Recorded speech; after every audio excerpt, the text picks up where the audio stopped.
80,000 ಮತಗಳ ಅಂತರದಿಂದ ಕುಮಾರಿ ಪ್ರಿಯಾಂಕಾ ಜಾರಕಿಹೊಳಿಯವರ ಗೆಲುವು ನಿಶ್ಚಿತ. ಶಾಸಕ ಲಕ್ಷ್ಮಣ ಸವದಿ. ನನಗೆ ಕಳೆದ ವಿಧಾನಸಭಾ ಚುನಾವಣೆಯಲ್ಲಿ 70,000ಕ್ಕೂ ಹೆಚ್ಚು ಮತಗಳ ಅಂತರದಿಂದ ಗೆಲುವು ನೀಡಿದ್ದೀರಿ. ಲೋಕಸಭಾ ಚುನಾವಣೆಯಲ್ಲಿ ಕುಮಾರಿ ಪ್ರಿಯಾಂಕಾ ಜಾರಕಿಹೊಳಿ ಅವರಿಗೆ 80,000ಕ್ಕೂ ಹೆಚ್ಚು ಮತಗಳ ಅಂತರದಿಂದ ಗೆಲ್ಲಿಸಿ ತರೋಣ ಎಂದು ಮಾಜಿ ಡಿಸಿಎಂ ಹಾಗೂ ಅಥಣಿ ಶಾಸಕ ಲಕ್ಷ್ಮಣ ಸವದಿ ಹೇಳಿದರು. ಬೆಳಗಾವಿ ಜಿಲ್ಲೆಯ ಅಥಣಿ ಪಟ್ಟಣದಲ್ಲಿ ಬೃಹತ್ ರೋಡ್ ಶೋದಲ್ಲಿ ಪಾಲ್ಗೊಂಡು ಮಾತನಾಡಿದ ಅವರು, ಲೋಕಸಭೆ ಚುನಾವಣೆಯಲ್ಲಿ ರಾಜ್ಯಾದ್ಯಂತ ಬೇರೆ ಬೇರೆ ಕ್ಷೇತ್ರಗಳಿಗೆ ಪ್ರಚಾರ ಸಭೆಯಲ್ಲಿ ನಾನು ಪಾಲ್ಗೊಳ್ಳಬೇಕಾಗಿದ್ದು ಅನಿವಾರ್ಯವಾಗಿತ್ತು. ಆದ್ದರಿಂದ ಕ್ಷೇತ್ರದ ಜನರಿಗೆ ಪ್ರತ್ಯೇಕವಾಗಿ ಸಂಪರ್ಕಿಸಲು ಸಾಧ್ಯವಾಗಿಲ್ಲ. ಯಾರೂ ಅನ್ಯತಾ ಭಾವಿಸದೆ ಕುಮಾರಿ ಪ್ರಿಯಾಂಕಾ ಜಾರಕಿಹೊಳಿಯವರನ್ನು 80,000ಕ್ಕೂ ಹೆಚ್ಚು ಮತಗಳ ಅಂತರದಿಂದ ಗೆಲ್ಲಿಸಿಕೊಡುವ ನಿಟ್ಟಿನಲ್ಲಿ ಎಲ್ಲರೂ ಕೈಜೋಡಿಸಿ ಎಂದು ಮನವಿ ಮಾಡಿಕೊಂಡರು. 8 ಮತಕ್ಷೇತ್ರಗಳು ಬರ್ತಿದ್ದಾವೆ.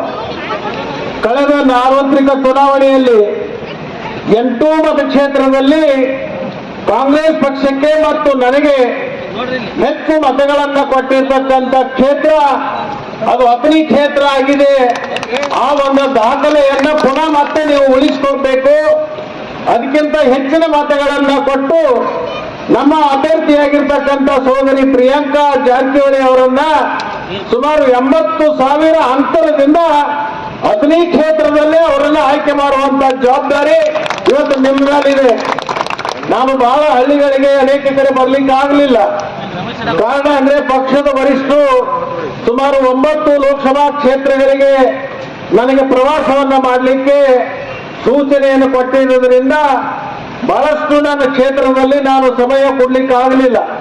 ಆದರೂ ಕೂಡ ನಮ್ಮ ಪಕ್ಷದ ಮುಖಂಡರುಗಳಾಗಿರ್ತಕ್ಕಂಥ ಎಸ್.ಕೆ. ಪುಟಾರೆ ಅವರು ಇರ್ಬೋದು, ಮಂಗಸೂಳಿ ಅವರು ಇರ್ಬೋದು, ಮತ್ತು ಚಿದಾನಂದ ಸೌದಿ ಅವರು ಇರ್ಬೋದು, ಮತ್ತು ಜಾರಕಿಹೊಳಿ ಕುಟುಂಬದ ಅನೇಕ ಸದಸ್ಯರು ಕೂಡ ಅವರು ಜೊತೆಗೂಡಿಕೊಂಡು ಪ್ರತಿಯೊಂದು ಹಳ್ಳಿಗಳಿಗೆ, ಪ್ರತಿಯೊಂದು ವಾರ್ಡ್ಗಳಿಗೆ ಈಗಾಗಲೇ ಪ್ರಚಾರವನ್ನ ಮತ್ತು ವಿನಂತಿಯನ್ನ ಮಾಡಿಕೊಂಡಿದ್ದಾರೆ.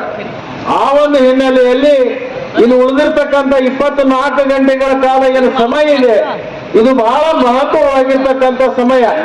ಈ ಸಮಯವನ್ನ ನೀವೆಲ್ಲರೂ ಸದುಪಯೋಗವನ್ನ ಮಾಡಿಕೊಂಡು ನಮ್ಮ ಪಕ್ಷದ ಅಭ್ಯರ್ಥಿಯಾಗಿರ್ತಕ್ಕಂಥ ಹಸ್ತದ ಗುರುತಿಗೆ ಕ್ರಮಾಂಕ ಸಂಖ್ಯೆ 2 ಮೇಲಿನಿಂದ ಒಂದು ಬಿಟ್ಟು 2ನೇ ನಂಬರ್ಗೇನು ಹಸ್ತದ ಗುರುತಿದೆ, ಹಸ್ತದ ಗುರುತದ ಮುಂದೆ ಬಟನ್ ಒತ್ತೋದ್ರ ಮುಖಾಂತರ ಅವರನ್ನ ಜಯಶಾಲಿಯನ್ನಾಗಿ ಮಾಡಬೇಕು ಅಂತ ಹೇಳಿ ನಾನು ನಿಮ್ಮೆಲ್ಲರಿಗೆ ಕೈ ಜೋಡಿಸಿ ಪ್ರಾರ್ಥನೆಯನ್ನು ಮಾಡ್ತೀನಿ. ಕೋಡಿ ಲೋಕಸಭಾ ಕಾಂಗ್ರೆಸ್ ಪಕ್ಷದ ಅಭ್ಯರ್ಥಿ ಕುಮಾರಿ ಪ್ರಿಯಾಂಕಾ ಜಾರಕಿಹೊಳಿ ಮಾತನಾಡಿ, ನಮ್ಮ ಪಕ್ಷದ ಎಲ್ಲಾ ಹಿರಿಯರ ಮಾರ್ಗದಲ್ಲಿ ಕ್ಷೇತ್ರದ ಪರ ಲೋಕಸಭೆಯಲ್ಲಿ ಧ್ವನಿ ಎತ್ತುವುದರ ಮೂಲಕ ಕ್ಷೇತ್ರವನ್ನು ಅಭಿವೃದ್ಧಿ ಮಾಡುವ ಗುರಿ ಇದ್ದೇನೆ. ಎಲ್ಲರೂ ನನಗೆ ಆಶೀರ್ವಾದ ಮಾಡುವುದರ ಮೂಲಕ ನನ್ನನ್ನು ಗೆಲ್ಲಿಸಿ ಕೊಡಿ ಎಂದು ಮನವಿ ಮಾಡಿದರು. ಲೋಕಸಭಾ ಕ್ಷೇತ್ರದ ಎಲ್ಲಾ ಮತ ಬಾಂಧವರಿಗೆ ನನ್ನ ವಿನಂತಿ, ಈ ಬಾರಿ ಕಾಂಗ್ರೆಸ್ ಪಕ್ಷಕ್ಕೆ ತಾವೆಲ್ಲೂ ಇದೇ ರೀತಿ ಇದೇ ಉತ್ಸಾಹದಿಂದ ತಾವೆಲ್ಲೂ ಹೆಚ್ಚಿನ ಸಂಖ್ಯೆಯಲ್ಲಿ ನನ್ನ ಆಶೀರ್ವಾದ ಮಾಡಿ ನಿಮ್ಮ ಪರವಾಗಿ ನಾನು ಯಾವತ್ತು ಕೆಲಸ ಮಾಡ್ತೀನಿ. ಎಲ್ಲ ಹಿರಿಯರ ಮಾರ್ಗದರ್ಶನದಲ್ಲಿ ನಾನು ಕೆಲಸ ಮಾಡ್ತೀನಿ. ಕ್ಷೇತ್ರದ ಅಭಿವೃದ್ಧಿಗಾಗಿ ನಾನು ಪಾರ್ಲಿಮೆಂಟ್ ಅಲ್ಲಿ ಧ್ವನಿ ಎತ್ತುತ್ತೀನಿ. ತಾವೆಲ್ಲರೂ ಈ ಮೇ 7ನೇ ತಾರೀಕಿನಿಂದ ಇದೇ ಪ್ರಮಾಣದಲ್ಲಿ ಹೆಚ್ಚಿನ ಸಂಖ್ಯೆಯಲ್ಲಿ ತಾವು ಮತದಾನ ಮಾಡಿ ನಿಮ್ಮ ಮನೆ ಮಗಳಾಗಿ, ನಿಮ್ಮ ಸಹೋದರಿಯಾಗಿ ತಾವೆಲ್ಲೂ ಆಶೀರ್ವಾದ ಮಾಡ್ಬೇಕಂತ ಕೇಳ್ಕೊತೀನಿ. ಧನ್ಯವಾದಗಳು.